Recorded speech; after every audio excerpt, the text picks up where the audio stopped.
Evening, everybody. Just checking. Monday, bank holiday. Not that it matters at the moment.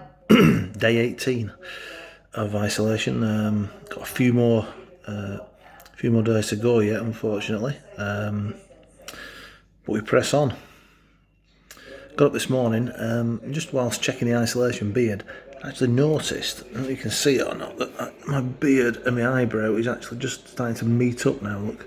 So I'm going full on chimp.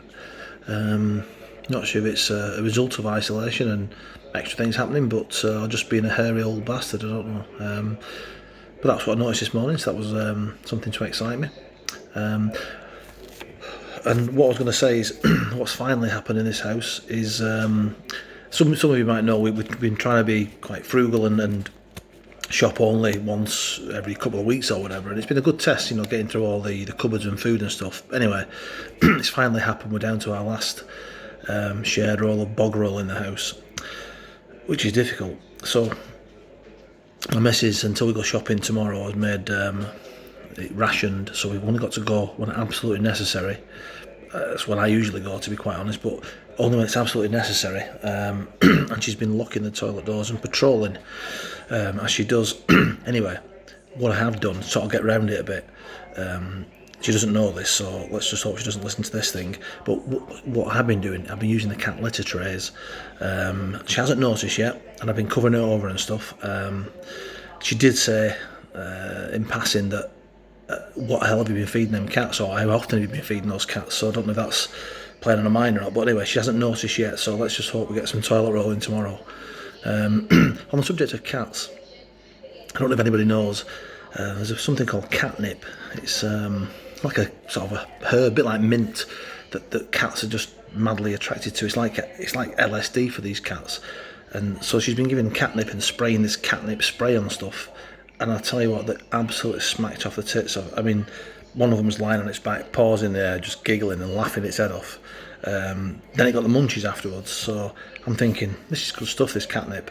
I actually caught the other cat, the other live cat, sort of rubbing it into its gums with its paw like that, and then just sprinting up and down, like pissing its sides. So anyway, I'm telling you this because I'm actually going to try it myself tonight. So I'll let you know the results tomorrow. Something to look forward to in these dark days of isolation.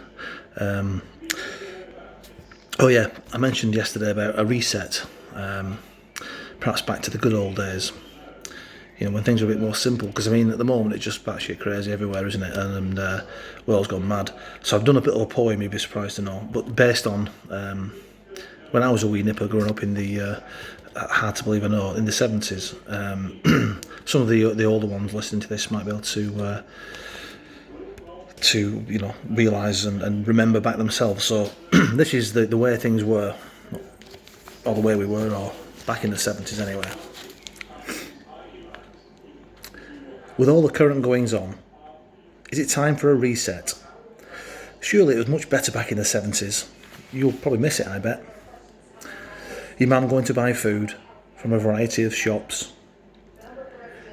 hanging around in hand-knitted tank tops.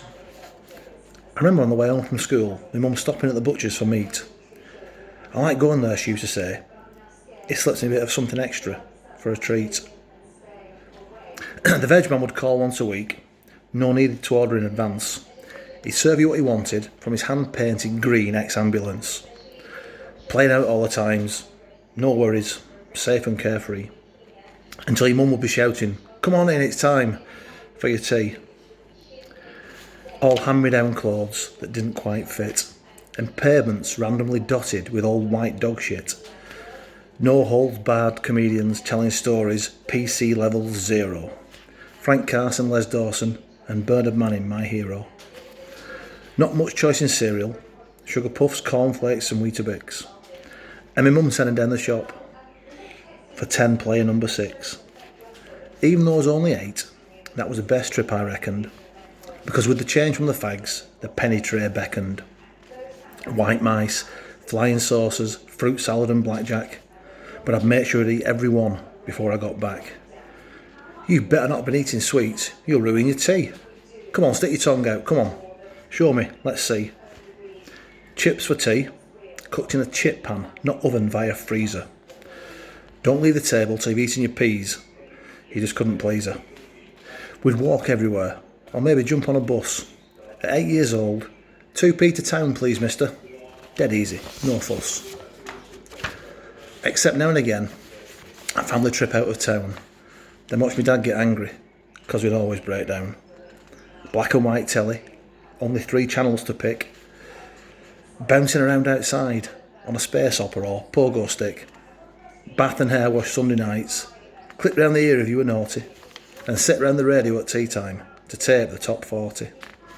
Jumpers for goalposts, footy played just as it should be. Then if by chance you got bored with that, just go and climb a tree. No Xbox, PlayStation, state-of-the-art mobile phone. We'd no idea what we were missing, so we couldn't really moan.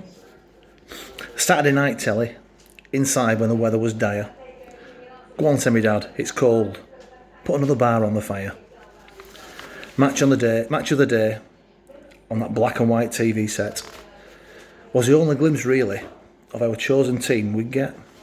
No live Sky Super Sunday or overanalyzing rewinds and fuss. 3 highlighted matches, Jimmy Hill, Barry Davis and John Motson for us. Saturday big shop at the new supermarket and multi-pack crisps bought. 5 in the family, 6 in the bag. Over the last packet we fought. So with this rambling poem, I make it sound like things were a bit rough. But they weren't, they were simple and people were tough. You always knew where you stood, straight talking, not daft. If you had money you could buy it, no credit card or overdraft. So look at us now, a world built on debt, politics and lies. It's all changing so fast, right in front of our eyes. Would I turn the clock back, even if I could? Not sure is the answer. But simple life certainly was good. Cheers guys.